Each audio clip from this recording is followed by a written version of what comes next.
Positive people, welcome to another video. तो इस video में अपन क्या बात करने वाले हैं, इस वीडियो में अपन एंगुलर मोमेंटम के बारे में पूरी की पूरी जानकारी लेने वाले हैं और बहुत बढ़िया बढ़िया से न्यूमेरिकल्स लगाने वाले हैं। तो बने रहो यार मेरे साथ इस वीडियो में। अपन अब शुरू करते हैं अपना टॉपिक एंगुलर मोमेंटम। ठीक है, तो एंगुलर मोमेंटम क्या होता है? ये लिखा हुआ है नहीं। एंगुलर मोमेंटम को समझने से पहले अपने को मोमेंटम को अच्छे से समझना पड़ेगा। अब मोमेंटम तुमसे पूछूंगा तो तुम लोग बोलोगे mass into velocity, mass into velocity. होता क्या है वो तो फॉर्मूला हो गया मास इनटू वेलोसिटी। एक्चुअली में मोमेंटम क्या होता है चलो समझाता हूँ। तो मान लेते हैं कि एक अपने पास है 5 किलो का साइकिल और एक अपने पास है 100 किलो का कार। ठीक है, अब मैं बोलूंगा तुम लोग को कि तुम लोग को अब मैं ठोकूंगा दोनों से, तो किससे ठूकना पसंद करोगे? मतलब किससे ठूकना तुम पसंद करोगे? तो तुम लोग तो बोलोगे यार साइकिल से ही ठूकेंगे यार, और क्या, क्योंकि साइकिल से ठूकेंगे तो बचने की संभावना है। अगर गाड़ी से ठुक गए तो फिर डायरेक्ट ऊपर। ठीक है, तो अब तुम लोग बोलोगे यार साइकिल से ठुकना पसंद करेंगे हम लोग। ठीक है, लेकिन अब मैं कुछ वेलोसिटी दे देता हूँ। मान लेते हैं कार का वेलोसिटी मैं दे दिया 1 मीटर पर सेकेंड और अब मैं साइकिल को दे दिया वेलोसिटी 25 मीटर पर सेकेंड। अब भी बोलूंगा कि कार से ठुकना पसंद करोगे साइकिल से? तुम लोग बोलोगे यार कार से। नहीं, अब यहाँ पे जो है अगर तुम लोग साइकिल से ठुकते हो तो तुमको कार से ज्यादा डैमेज पहुंचेगा। क्यों? क्योंकि कार का मास है 100 किलो और वो 1 मीटर पर सेकेंड से चल रहा है, लेकिन वही साइकिल का मास है 5 किलो लेकिन वो 25 मीटर पर सेकेंड से चल रहा है। मतलब वो तुमको डैमेज बहुत ज्यादा कर सकता है साइकिल, जब उसकी वेलोसिटी ज्यादा होगी। मतलब कोई ना कोई एक क्वांटिटी है, ठीक है, जो कि मास के ऊपर तो डिपेंड कर ही रही है लेकिन वेलोसिटी के ऊपर भी डिपेंड कर रही है डैमेज देने के लिए। तो जो मेजरमेंट है डैमेज का वो क्या है? मोमेंटम। ठीक है, और वो जो मेजरमेंट है डैमेज का ट्रांसलेशनल मोशन में है उसको मोमेंटम बोलते हैं। लेकिन अगर बॉडी घूम रही हो और तब मेजरमेंट करे उस डैमेज का तो वो एंगुलर मोमेंटम कहलाती है। समझ गए समझ गए समझ गए? नहीं समझे नहीं समझे? समझ गए? हाँ ठीक है। अब देखो, तो अगर कोई बॉडी घूम रही है तो देखो एंगुलर मोमेंटम इज रफली how much effort it take to stopping a body. ठीक है, या फिर angular momentum is a damage which a rotating body can cause when it strike the other body. ठीक है, तो मतलब मान लेते हैं कि कोई बॉडी घूम रही है, ठीक है, घूम रही है ऐसे ऐसे ऐसे ऐसे करके। अब मैं तुमको पूछूं कि तुम अचानक से उसको आ गए और सामने रोकने लग गए तो तुमको कितना डैमेज पहुंचेगी वो बॉडी, वो मेजरमेंट क्या कहलाता है? Angular momentum. समझ गए? हाँ समझ गए। अब एक सेकेंड, हो रहा है कि नहीं रिकॉर्ड? हाँ हो रहा है। क्या है ना यार, बीच बीच में रिकॉर्डिंग रुक जाती है इसलिए देखना पड़ता है। ठीक है, तो अब एंगुलर मोमेंटम डिपेंड किस चीज पे करता है और एंगुलर मोमेंटम की जरूरत क्यों पड़ी? ठीक है, मोमेंटम तो था ही हमारे पास। क्या रोटेटिंग बॉडी में मास नहीं होता? होता है। क्या रोटेटिंग बॉडी में वेलोसिटी नहीं होता? होता है। ठीक है, तो हम लोग को एंगुलर मोमेंटम की जरूरत क्यों पड़ी जब मास और वेलोसिटी इसके पास है? तो चलो बताता हूँ। तो मान लेते हैं कि सबसे पहले किस किस पे डिपेंड करता है? एल से रिप्रेजेंट करते हैं इसको, एल वेक्टर से। एल डिपेंड्स ऑन सबसे पहले लेंथ पे डिपेंड करता है, नहीं सबसे पहले मास पे डिपेंड करता है। एंगुलर मोमेंटम डिपेंड्स ऑन मास। ठीक है, कैसे? अगर मान लेते हैं कि एक लोहे का पंखा है जिसका मास बहुत ज्यादा है और एक है प्लास्टिक का पंखा जिसका मास बहुत कम है, दोनों को सेम वेलोसिटी से घुमा दिया मैं। ठीक है, अब घुमा दिया मैं, तुम लोगों को बोलूंगा किस में हाथ डालना पसंद करोगे यार तुम लोग? तो तुम लोग बोले भाई प्लास्टिक में हाथ डालूंगा, लोहे में हाथ डालूंगा तो कट जाएगा, है कि नहीं? सीधी बात। हाँ, तो कौन ज्यादा डैमेज पहुंचा रहा है? लोहे वाला। ठीक है, क्योंकि लोहे वाले का मास ज्यादा है तो एंगुलर मोमेंटम लोहे वाले का ज्यादा होगा क्योंकि वो डैमेज ज्यादा पहुंचा रहा है। ठीक है, दूसरी बात, angular momentum L depends upon velocity V. ठीक है, अब मान लेते हैं कि मैं लोहे वाले को बहुत धीरे धीरे घुमाया और प्लास्टिक वाले को भयंकर तेजी से घुमाया। ठीक है, भयंकर तेजी से। अब क्या होगा कि अब तुम लोग हाथ डालोगे प्लास्टिक में, कब से तुम्हारा हाथ कट जाएगा। ठीक है, क्यों? क्योंकि प्लास्टिक वाले का मास भले ही कम हो लेकिन वेलोसिटी ज्यादा हो गई है, तो एंगुलर मोमेंटम वेलोसिटी पे डिपेंड करने लग गया। अब एक तीसरा भी खेल है जो तुम लोग को अब थोड़ा सा इमेजिन करना पड़ेगा। ठीक है, एक सेकेंड, इसके लिए मेरे को एक छड़ी की जरूरत पड़ेगी। छड़ी किधर है मेरी? छड़ी छड़ी छड़ी, हाँ ये। चलो मिल गया। ठीक है, तो अब जो है अब जो है मैं तुम लोग को बोलूं, तीसरा, angular momentum depends upon distance of axis of rotation. अब मैं तुम लोग को बोलूं कि मैं एक छोटा छड़ी लेता हूं और एक बड़ा छड़ी लेता हूं, जैसे कि ये, ठीक है। तो मान लेते हैं मैं यहां से मारता हूं अब किसी को भी, ठीक है, मैं अपने ही हाथ को मारता हूं यहां से, ठीक है। तो ऐसे मारूंगा, ऐसे मारूंगा, ऐसे मारूंगा, ठीक है। तो मेरे को धीरे धीरे लग रहा है ना, ज्यादा जोर से नहीं लग रहा है, सेम टॉर्क से घुमा रहा हूं इसको, ये नहीं लग रहा मेरे को। लेकिन अगर मैं अब यहां से सेम टॉर्क से घुमाऊं तो मेरे को ज्यादा जोर से लगेगा, ठीक है। तो ये बचपन का जो मास्टरी है, जब हम लोग को मास्टर मारता था तब हम लोग को ये चीज समझ नहीं आती थी, इसके पीछे का फिजिक्स ये है, ठीक है। अब तुम लोग को समझ में आया कि बजरंग दल वाले ये लंबे लंबे डंडे काहे लेके घूमते हैं, ठीक है, क्योंकि उसका एंगुलर मोमेंटम ज्यादा हो जाता है, ठीक है, इसलिए जोर से पड़ता है, ठीक है। तो मतलब एक चीज है कि जब एक्सिस ऑफ रोटेशन से जो डिस्टेंस है बॉडी की वो ज्यादा होगी तो वो बॉडी डैमेज ज्यादा करने लग जाएगी। ये चीज मोमेंटम में नहीं होती, तो ये चीज नहीं आई, इसीलिए ये टर्म एंगुलर मोमेंटम बनाना पड़ा, ठीक है। और जब हम तीनों को मिला देते हैं तो L is directly proportional to mvr हो जाता है, कांस्टेंट को 1 ले लेते हैं तो mvr हो जाता है, डायरेक्ट फॉर्मूला, ठीक है, एंगुलर मोमेंटम का, ठीक। अरे बिल्कुल ठीक है। चलो अब जो है इसकी थोड़ी फॉर्मूला निकालने की बात कर लेते हैं। तो मान लेते हैं मेरे पास दिया हुआ है ये एक्सिस ऐसे टाइप का कुछ, ठीक, और यहाँ पे कोई बॉडी है मेरे पास, ये ऐसे करके, जो कि यहाँ से r डिस्टेंस पे है, ठीक है, उस पर वेलोसिटी v इधर लग रहा है, तो और इस एक्सिस से वो थीटा एंगल पे है, ठीक है। तो अब v साइन थीटा इधर लगेगा क्या, और v कॉस थीटा इधर लगेगा क्या, v कॉस थीटा और v साइन थीटा लगेगा कि नहीं, हाँ बिल्कुल लगेगा, ठीक है। और r किधर है, इधर, तो L का फॉर्मूला क्या होता है, mvr। अब एक कंडीशन और है, v और r के बीच हमेशा जो है 90 डिग्री का एंगल रहना चाहिए, समझ गए। क्यों, अगर कोई बॉडी ऐसे घूम रही है, ठीक है, ये r डिस्टेंस है, ये मास m है, ये वेलोसिटी v है, तो ये v और r के बीच परपेंडिकुलर डिस्टेंस होता है। इसी कारण v और r के बीच हमेशा जो है परपेंडिकुलर रहना चाहिए, मतलब 90 डिग्री का एंगल बनते रहना चाहिए, v r से परपेंडिकुलर रहना चाहिए हमेशा, ठीक है। तो v r से परपेंडिकुलर है, तो यहाँ पे मैं L का जो फॉर्मूला है उसको मैं m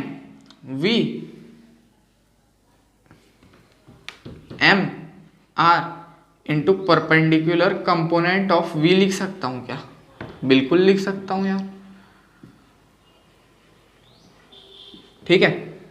L is equal to m v r sine theta हो जाएगा क्या, कैसे, m r v sine theta, इसको m v r sine theta लिख दिया, या फिर एंगुलर मोमेंटम को मैं L is equal to m v perpendicular distance भी लिख सकता हूँ। ये क्या चीज है, देखिए एक सेकेंड, अगर इस लाइन को, इस वेलोसिटी वाले लाइन को मैं पीछे लाऊं, कहाँ तक लाऊं, जब तक इस पॉइंट से ये परपेंडिकुलर डिस्टेंस पे ना आ जाइए, r साइन थीटा पे, ठीक है। तो दो तरीके से डिफाइंड होता है, mass into velocity into perpendicular distance, मतलब ये, या फिर मास इंटू डिस्टेंस ये इंटू परपेंडिकुलर वेलोसिटी v, दोनों में ही वेलोसिटी और r के बीच 90 डिग्री का एंगल बन रहा है, ठीक है। तो ये दो तरीके से डिफाइन हो गया, इसमें भी जो फॉर्मूला है वो mvr साइन थीटा ही आता है, ठीक है, ठीक है। ये इसको नोट कर लेना, ठीक है। अब मास इंटू वेलोसिटी क्या होता है, मोमेंटम, ठीक है। तो L is equal to P R sine theta लिख सकता हूँ क्या, हाँ बिल्कुल। और अगर इसको वेक्टर फॉर्म में दिखाना है तो ये r क्रॉस p हो जाता है, हमेशा याद रखेंगे, ठीक है। p क्रॉस r नहीं, r क्रॉस p सिर्फ, ठीक है, उल्टा नहीं लिख सकते इसको, ठीक, क्योंकि ये क्रॉस प्रोडक्ट है। ये लो, इन सब का एक बार स्क्रीनशॉट ले लो, फिर आगे की बात करता हूं मैं, ठीक है।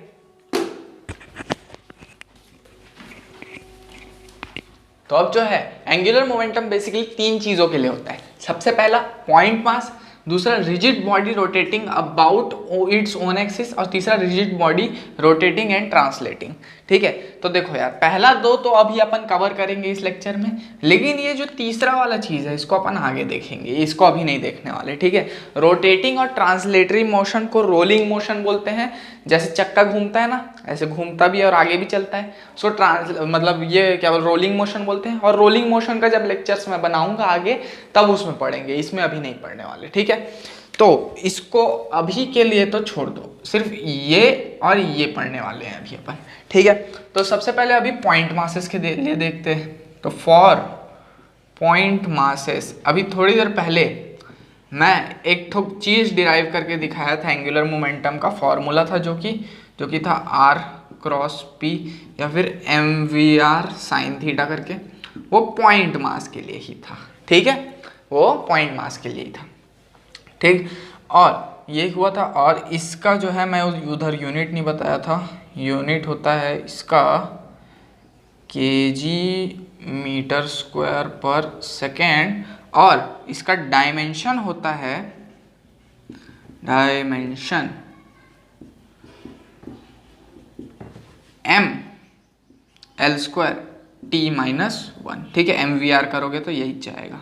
ठीक, डायमेंशन हो गया। अब इसका डायरेक्शन क्या होता है भाई, तो देखो डायरेक्शन की बात की है तो एल का डायरेक्शन क्या होता है, आर क्रॉस पी। ठीक है, अगर कोई बॉडी ऐसा है, ऐसे करके इसमें घूम रहा है, वो इधर की तरफ घूम रहा है मोमेंटम पी से, और सेंटर से उसका रेडियस इधर की तरफ है आर, तो यहाँ पे आर ऊपर है और पी इस तरफ है, तो आर क्रॉस पी क्या होगा, आर क्रॉस पी मतलब क्लॉकवाइज डायरेक्शन होगा, तब ये नेगेटिव होगा। क्लॉकवाइज है आर क्रॉस पी, क्लॉकवाइज है अगर आर क्रॉस पी, तो ये क्या होगा, नेगेटिव होगा। इसको नेगेटिव लेना है, हमेशा याद रखे रहना। ठीक है, और अगर यही सेम चीज ऐसे हो गया, ऐसे घूम रहा है इस डायरेक्शन में, और यहाँ से रेडियस है आर, तो आर ऊपर, मोमेंटम का पी इधर, तो आर क्रॉस पी किधर होगा, R cross P, R cross P. तो आर क्रॉस पी का जो डायरेक्शन है वो क्या है, एंटी क्लॉकवाइज है। हाँ बिल्कुल है, तो इसको पॉजिटिव लेंगे कि नेगेटिव लेंगे, यहाँ नेगेटिव लिए थे ना अपन, लेकिन यहाँ पॉजिटिव लेंगे, एंटी क्लॉकवाइज डायरेक्शन में पॉजिटिव। ठीक है, r cross p anti clockwise direction मतलब पॉजिटिव। ठीक है, अब अपने को क्या करना है जी, relation between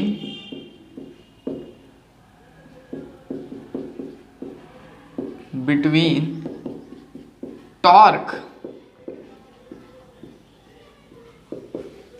and angular momentum निकालना है।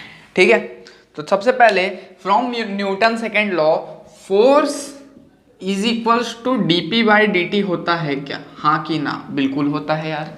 ठीक है, force is equals to dp by dt होता है कि नहीं, हाँ होता है। ठीक है, तो अब एक सेकेंड,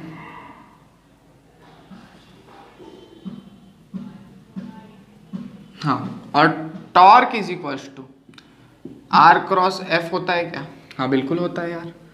तो torque is equals to R cross dp by dt लिख सकता हूँ क्या, हाँ बिल्कुल। अब देखो मान लेते हैं कि ऐसा करे कोई एक्सिस है, यहाँ पे कोई पॉइंट है r डिस्टेंस पे, जिसका वेलोसिटी इधर है v, जो कि थीटा एंगल पे है। ठीक है, अब मेरे को बताओ इसमें p का डायरेक्शन किधर है, जिधर v का डायरेक्शन है उधर ही p का डायरेक्शन है, क्योंकि p is equal to mv होता है, मास का तो कोई डायरेक्शन होता नहीं है, तो जिधर v का डायरेक्शन उधर p का डायरेक्शन। तो v और p पैरेलल है, तो vp साइन 0 लिख सकता हूँ, तो ये 0 ही आएगा, मतलब v cross p is equal to 0 ही आना है ना, आना है कि नहीं। ठीक है, तो यहाँ पे अगर मैं +0 कर दूँ और torque is equal to r cross D P by D T लिखूँ और इधर प्लस करके v क्रॉस p कर दूँ, ठीक है। अब torque is equal to r cross D P by D T लिखूँ प्लस करूँ v की जगह डाल दूँ D R by D T cross p हो जाएगा। अब टॉर्क का असली फॉर्मूला क्या आ जाएगा, d of r cross p upon d t आ जाएगा क्या, हाँ, और r क्रॉस p क्या होता है l, ठीक है। तो ये आ जाएगा d of angular momentum l by D T, ठीक है। तो यहाँ से मेरे पास टॉर्क आ गया, वो भी एंगुलर मोमेंटम के टर्म्स में लीजिए, ठीक है। तो सेम चीज f is equal to d p by D t का torque is equal to d L by D t होता है, हमेशा याद रखेंगे, ठीक है। इसका स्क्रीनशॉट ले लेंगे, इससे न्यूमेरिकल्स भी बनाएंगे अब अपन, ठीक है। इसका स्क्रीनशॉट मान लो। तो अब बात करते हैं यार जेई के इन दो क्वेश्चंस के बारे में, ठीक है। तो ये दोनों क्वेश्चन बहुत तगड़े तगड़े क्वेश्चंस हैं, ठीक है, और एंगुलर मोमेंटम का पूरा कॉन्सेप्ट खुलने वाला है अब तुम्हारा, ठीक है। तो सबसे पहले आता है कि a ball of mass 160 gram is throne up at an angle of 60 degree, ठीक है। मास दिया है अपने को, क्या क्या दिया है पहले लिख लेते हैं। मास दिया है कितना, 160 ग्राम, तो 0.160 kg, ठीक है। एंगल दिया है 60 डिग्री, ठीक है, और इस thrown up at an angle of 60 to the horizontal at a speed of, speed दिया है 10 मीटर पर सेकेंड, ठीक है। The angular momentum of the ball at the highest point of the trajectory with respect to the point from ball is thrown, ठीक है। तो angular momentum निकालने बोला है, यहाँ से अगर यहाँ ऐसे बॉल थ्रो किए तो इस पॉइंट पे, मतलब हाईएस्ट पॉइंट पे, ठीक है। तो हाईएस्ट पॉइंट मान लेते हैं इस ग्राउंड से h डिस्टेंस पे है, ठीक है। h डिस्टेंस पे है कि नहीं, हाँ, ठीक है। तो एंगुलर मोमेंटम क्या होता है, m v r sine theta होता है क्या, होता है यार, बिल्कुल। ये r साइन थीटा जो है ये h के टाइप का एक्ट करेगा क्या, बिल्कुल। क्यों, क्योंकि r ये है, थीटा ये है, ये r है ना ओरिजिन से, ये r, ये थीटा, तो r साइन थीटा h होगा क्या, हाँ, तो h, ठीक है।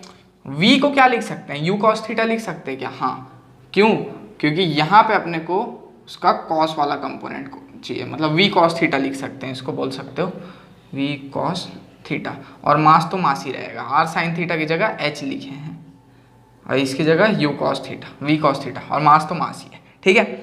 अब क्या होगा, हाइट का जो फॉर्मूला होता है वो क्या होता है, l is equal to m वैसी का वैसी, v cos थीटा वैसी का वैसी।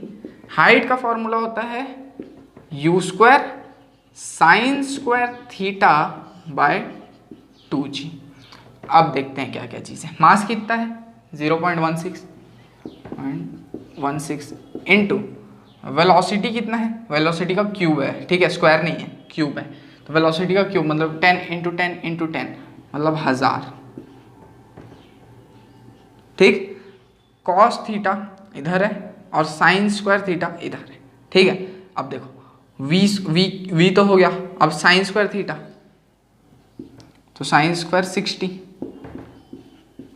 Into cos 60 by 2 into 10। अब जो कट रहा है काट दो, ठीक है। तो क्या क्या कट रहा है जी, और क्या कट रहा है, 16 का यहाँ निकाल लेते हैं, नीचे और दो 10, तो ये भी कट गया, तो इधर बचा 16, तो इससे 8 हो गया, ठीक है।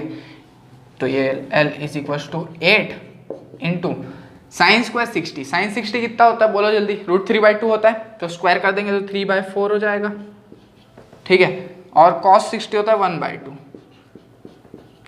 तो ये यहाँ से करता 2 टाइम्स, यहाँ से ये 2 टाइम्स गया, तो 3 आया इसका आंसर। तो इसका एंगुलर मोमेंटम आपके सामने है 3, ठीक है, ऐसे निकालना है। ये जेई 2014 का क्वेश्चन है। अब जेई 2013 का क्वेश्चन देखते हैं, ठीक है। तो 13 वाला, एक सेकेंड, पहले रिकॉर्डिंग हो रहा है कि नहीं, हो रहा है। क्या है ना यार, पहले झेल चुका हूँ ये सब मैं, बीच बीच में रिकॉर्डिंग मेरा बंद हो जाता है, दिक्कत हो जाता है, पूरा क्वेश्चन बता देता हूँ फिर से रिकॉर्ड करना पड़ जाता है, ठीक है। होप तुम लोग समझ रहे होगे, ठीक। अब ये वाला क्वेश्चन बताता हूँ। तो इसमें एक पार्टिकल है जिसका मास है 2 किलो, ठीक है, वो मूव कर रहा है at time t, its position is इतना, ठीक है, t टाइम पे उसका पोजीशन इतना है। The angular momentum of particle at t = 2 second बोला है, ठीक है। तो अपने को एक इक्वेशन दिया है r के फॉर्म में जो कि है ऐसा 5i cap minus 2t² j cap, और एंगुलर मोमेंटम पूछा है, t दिया है 2 सेकेंड। कैसे निकलेगा बोलो, बोलो भाई बोलो। तो एक फॉर्मूला पढ़े हो क्या, आर एम वी करके, जिसमें m तो ऐसे ही रहता है, r क्रॉस v हो जाता है ये, हाँ ठीक है।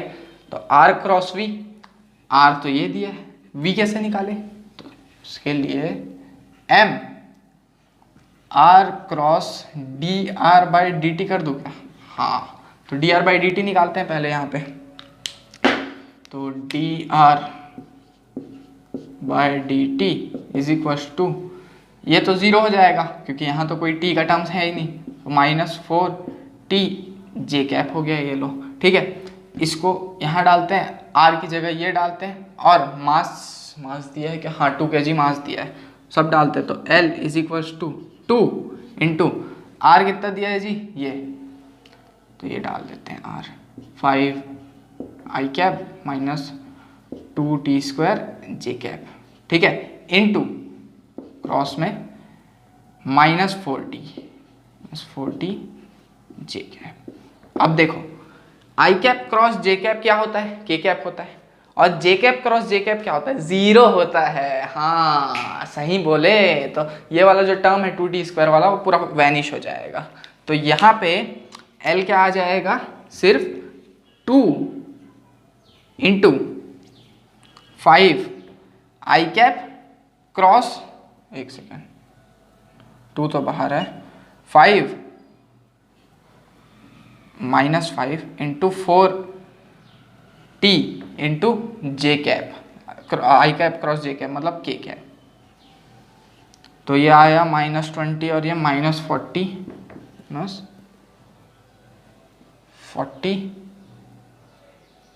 t k कैप, ठीक है। अब t की जगह क्या डालने बोला है अपने को, 2 सेकेंड, तो ये हो जाएगा 80 k कैप, ये आ गया अपना एंगुलर मोमेंटम, ठीक है। होप इतना क्लियर हो गया होगा, इसका भी स्क्रीनशॉट ले लो, दोनों का स्क्रीनशॉट ले लो, ठीक है। तो अब बात करते हैं यार इन दोनों क्वेश्चंस की, ठीक है। तो एक है नीट का क्वेश्चन जो कि ये वाला है, और एक है जेई मेंस जुलाई अटेम्प्ट का क्वेश्चन, ठीक है, जेईई जुलाई का जो लास्ट हुआ था। इसके बाद जो भी, इसके बाद कोई एग्जाम अभी तक जेई का नहीं हुआ है, ठीक है, 2022 का होने को है, ठीक। और मैं ये फेब में अभी शूट कर रहा हूँ इस लेक्चर को, ठीक है। तो चलो देखते हैं। सबसे पहले ये बोलता है particle moves along a straight line, ठीक है, एक स्ट्रेट लाइन में एक पार्टिकल चल रहा है मान लिया, इस इक्वेशन को फॉलो करते हुए, किस इक्वेशन को जी, y = x + 5 वाले इक्वेशन को, ठीक है। y तो mx + c भी होता था क्या, हाँ जिनको पता है उनके लिए, ठीक है, वरना ये स्लोप इंटरसेप्ट फॉर्म है, ठीक है, इसको याद करना है। अगर एक मास है 2 किलो का, स्पीड है उसका 10 मीटर पर second, then its angular momentum about origin. तो देखो इससे मेरे को स्लोप क्या पता चल रहा है, 1 है, क्यों, क्योंकि यहाँ m है या 1 है, तो m = 1 tan थीटा लिख सकता हूँ क्या, हाँ क्योंकि स्लोप को तो tan थीटा ही लिखते हैं। तो यहाँ से थीटा मेरे पास 45 डिग्री आ गया क्या, हाँ, और c कितना दिया है 5। तो इसका ग्राफ कैसे बनेगा, ये देखो, अगर ये ओरिजिन है तो एक लाइन ऐसे पास करते हुए जाएगा इस पॉइंट को, जो कि 5 होगा, यहाँ से 5 होगा, और यहाँ से जो एंगल होगा उसका वो 45 डिग्री होगा, क्योंकि थीटा और इंटरसेप्ट मेरे को मिल चुका है। तो इसमें कोई पार्टिकल ऐसे चल रहा है इस तरफ 10 मीटर पर सेकेंड से, ठीक है, ठीक है। अगर ये 45 डिग्री से जा रहा है ऐसे, ठीक है, 45 डिग्री से जा रहा है ऐसे मान लेते हैं, तो यहाँ पे भी 45 डिग्री से जाएगा ऐसे करके, ठीक, हाँ। अब एंगुलर मोमेंटम क्या होता है, m r क्रॉस v, और r और v का परपेंडिकुलर कंपोनेंट, मतलब m v r V R और वी और परपेंडिकुलर आर होना चाहिए। अब वी इधर जा रहा है, आर 5 है, तो क्या मेरे को वी का कॉस कंपोनेंट लेना पड़ेगा? वी कॉस 45 लेना पड़ेगा क्या यहाँ पे मेरे को? हाँ, क्योंकि ये देखो ये आर है और ये वी है, ठीक है। तो L is equal to M कितना दिया है 2 इंटू वी कितना दिया है 10 कॉस 45 इंटू आर 5। समझ गए क्यों? क्योंकि v हमेशा परपेंडिकुलर होता है r के, ठीक है।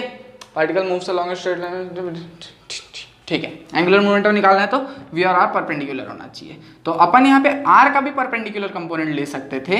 ये 5 दिया है ना, तो 5 का ऐसे करके ये परपेंडिकुलर आ जाता है ये, तो 5 साइन 45 आता मेरे ख्याल से ये वाला, ठीक है। तो साइन वाला भी लगा सकते थे इसमें, ठीक है। तो एम वी आर साइन 45 भी लिखते तो भी कुछ गलत नहीं होता, क्योंकि साइन 45 कॉस 45 दोनों सेम ही रहता है। इसी कारण 2 इंटू 10 बाय √2 इंटू 5, √2 से ये √2 टाइम्स हो जाएगा और ये आ जाएगा 50 √2, ठीक है।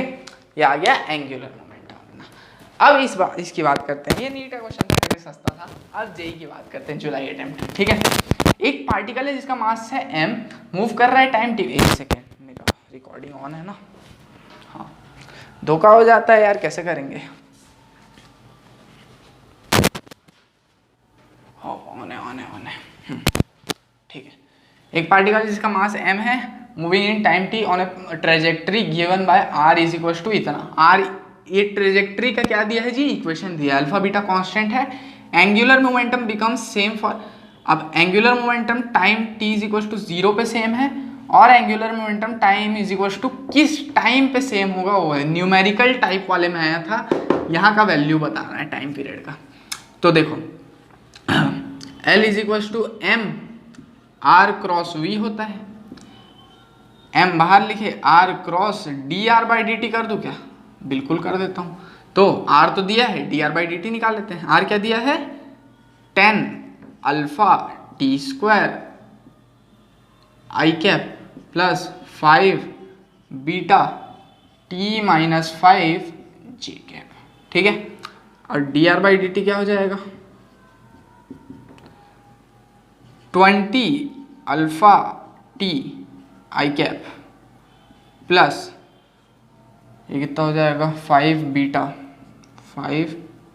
बीटा जे कैप, सिर्फ यही होगा, ठीक है। दोनों का क्रॉस प्रोडक्ट करना है। अब दोनों का क्रॉस प्रोडक्ट करना है L, तो देखो इसका क्रॉस प्रोडक्ट कहाँ सॉल्व किया जाए?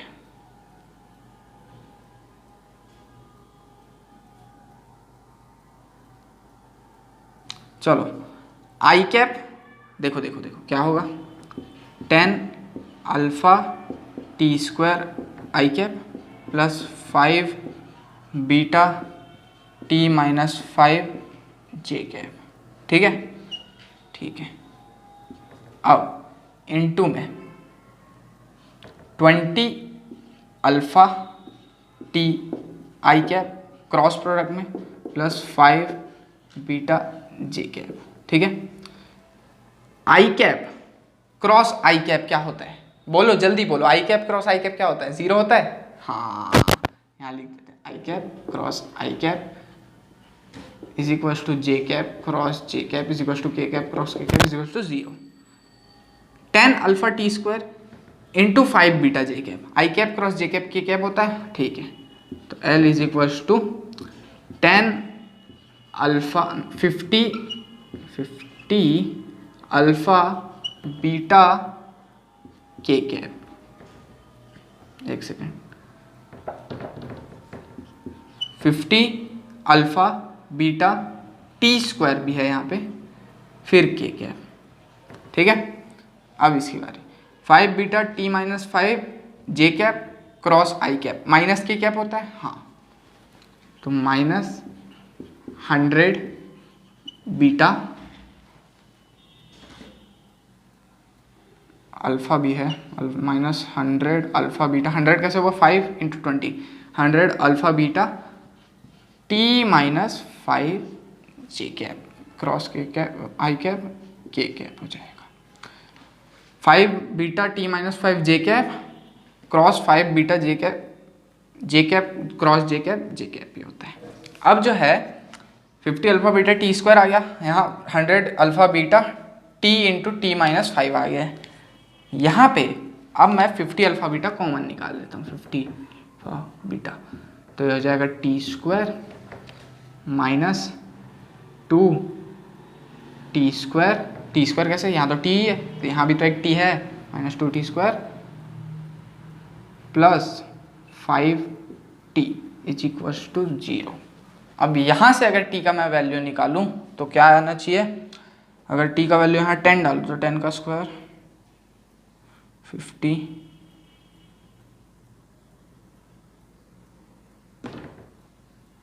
100 प्लस 50 150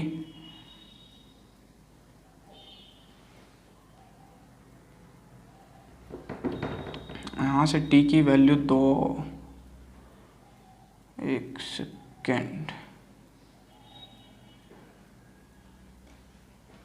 5 का स्क्वायर 25 माइनस, मैं हीट एंड ट्रायल मेथड लगा रहा हूँ, स्क्वायर माइनस 2 टी स्क्वायर, ये तो माइनस टी स्क्वायर हो जाएगा ना, minus T square plus 5t equals to 0, तो 5t is equals to T square, तो t से एक t गया, टाइम 5 सेकेंड। तो अगर time t is equals to 5 second होगा तो क्या होगा, यहाँ पे ये जो L है वो 0 सेकेंड पे भी सेम रहेगा और 5 सेकेंड पे भी सेम रहेगा। ठीक है, स्क्रीनशॉट ले लो। तो अब जो है अपन एक नए से कंसेप्ट की बात करने वाले हैं, जिसमें अपन अभी क्या बोलते हैं एंगुलर मोमेंटम का एक नया फॉर्मूला डिराइव करने वाले हैं। ठीक है, तो अगर मान लेते हैं कि कोई एंगुलर मोमेंटम वाला सिस्टम है, मतलब कोई सिस्टम है जिसमें बहुत सारे पार्टिकल्स हैं, तो उसका एंगुलर मोमेंटम हर एक इंडिविजुअल पार्टिकल के मोमेंटम के एंगुलर मोमेंटम के इक्वल होगा। मतलब क्या, अगर मान लेते हैं एक सिस्टम है ये, ठीक है, इसमें बहुत सारे पार्टिकल्स है, ये ऐसे करके, और ये एक्सिस ऑफ रोटेशन है। ठीक है, मान लेते हैं ये r1 डिस्टेंस पे है, या r2 डिस्टेंस पे है, या r3 डिस्टेंस पे, ऐसे करके सब ऐसी है। ठीक है, एंगुलर मोमेंटम क्या होगा सबका, पहले angular momentum first plus angular momentum 2 plus angular momentum 3 plus dash dash dash जितने हैं उतने। ठीक है, ऐसे होगा। ठीक है, अब मान लेते हैं कि ऐसी करके मेरे पास एक बॉडी है, तो L is equals to L1 plus L2 plus L3 है, तो L1 को मैं M1 V1 R1 बोल सकता हूँ क्या, हाँ बिल्कुल बोल सकता हूँ। L2 को M2 V2 R2 बोल सकता हूँ क्या, बिल्कुल बोल सकता हूँ। 3 को M3 V3 R3 बोल सकता हूँ क्या, बिल्कुल बोल सकता हूँ, up to dash dash dash. ठीक है, अब L is equals to M1 V1 R1 को मैं M1 V is equals to R omega बोलते हैं, तो R1 square omega plus M2 R2 square omega. अब यहाँ ओमेगा 1 ओमेगा 2 क्यों नहीं लिख रहा हूँ, क्योंकि ओमेगा सबका सेम होने वाला है, घूम रहा है तो। ठीक है, प्लस M3 R3 का स्क्वायर ओमेगा, तो L इज इक्वल्स टू आ जाएगा ओमेगा यहाँ कॉमन, M1 R1 का स्क्वायर प्लस M2 R2 का स्क्वायर प्लस M3 R3 का स्क्वायर डैश डैश डैश। ठीक है, अब L is equals to omega I1 plus I2 plus I3 plus dash dash dash up to IN आ जाएगा। अब इसको नेट मोमेंट ऑफ इनर्शिया लिख सकते हैं, तो L is equals to I net omega हो जाएगा। ठीक है, यहाँ से एक नया फॉर्मूला निकल के आया मेरे पास, अगर कोई रिजिड बॉडी होगा या कंटिन्यूअस बॉडी होगा उसके लिए। अभी थोड़ी देर पहले अपन बात किए थे कि एंगुलर मोमेंटम 3 चीज़ के लिए होता है, पहला ट्रांसलेशनल, दूसरा रोटेशनल, तीसरा ट्रांसलेशनल प्लस रोटेशनल। ये सिर्फ रोटेशनल के लिए है। ठीक है, जब कोई बॉडी रोटेट करेगी और जब वो पॉइंट बॉडी नहीं, एक सेकंड हो रहा है ना, रिकॉर्ड हो रहा है। और जब वो बॉडी पॉइंट ऑब्जेक्ट नहीं होगा। ठीक है, ठीक है। अब जो है एक एग्जांपल देखते हैं। A rod of mass 2 kg and length 2 metre rotating about its one of end O. एक रॉड है, इस एक्सिस ऑफ रोटेशन के अराउंड घूम रहा है, मतलब ऐसे घूम रहा है ये ऐसे। ठीक है, 2 kg मास है, लेंथ है 2 मीटर। ठीक है, with an angular velocity omega दिया हुआ है 4। Find angular momentum. L is equal to होता है आई ओमेगा। आई अगर एक्सिस ऑफ रोटेशन इधर है तो क्या होता है, एम एल स्क्वायर बाय 3 होता है इनटू ओमेगा। तो L is equal to M क्या है, अब ये एल एंगुलर मोमेंटम का और ये एल लेंथ है रॉड का, इसको स्मॉल एल लिखता हूँ। तो एम क्या है, एम है 2 इंटू एल स्क्वायर, एल कितना है 2 मीटर मतलब 4 अपॉन 3 इंटू ओमेगा क्या है 4। 4 2 सा 8, 8 2 सा 16, 8 3 मतलब 32/3 आएगा इसका आंसर। होप इतना समझ में आ गया होगा। स्क्रीनशॉट ले लो, शायद आगे की था बता रहा हूँ। ठीक है, आगे क्वेश्चन। तो अब यार कुछ कुछ बॉडीज है, अगर इनको घुमाएं तो इनका अब एंगुलर मोमेंटम कितना होगा वो पूछा है। ठीक है, तो सबसे पहला देखो बहुत इजी है ये। सबसे पहले वाले का एल इज इक्वल टू क्या होता है, आई ओमेगा। अब इसका मोमेंट ऑफ इनर्शिया क्या होता है बताओ, बोलो जल्दी। अब तुम लोग कहाँ से बोलोगे, टुक टुक करके बोलोगे क्या स्क्रीन को। 3/10 एम आर स्क्वायर जो है इसका जो है मोमेंट ऑफ इनर्शिया होता है, और ओमेगा से घुमाए तो ये लो, ये इसका दूसरे का क्या होगा बोलो जल्दी। एल इज इक्वल टू, यहाँ लिखते हैं ना जितना बड़ा इलाका है, दूसरे का क्या होगा, L is equal to I omega. I क्या है जी इसका, एम एल स्क्वायर बाय 3 कि एम एल स्क्वायर बाय 2, दोनों ही गलत है, M L square by 12 into omega. ठीक है, तीसरे का क्या होगा बोलो, तीसरे का क्या होगा, यह है स्फीयर, तो L is equal to I omega. तो आई क्या होगा 2/5 एम आर स्क्वायर, नहीं यहाँ लगेगा पैरेलल एक्सिस थ्योरम, तो 2/5 एम आर स्क्वायर। ये कहाँ होता है 2/5 एम आर स्क्वायर, इस सेंटर पे। ठीक है, सेंटर पे तो है ही नहीं, plus M R square into omega, तो एल हो जाएगा 7/5 एम आर स्क्वायर ओमेगा। ठीक है, ये लो, आज का लेक्चर यहीं समाप्त करते हैं। ठीक है।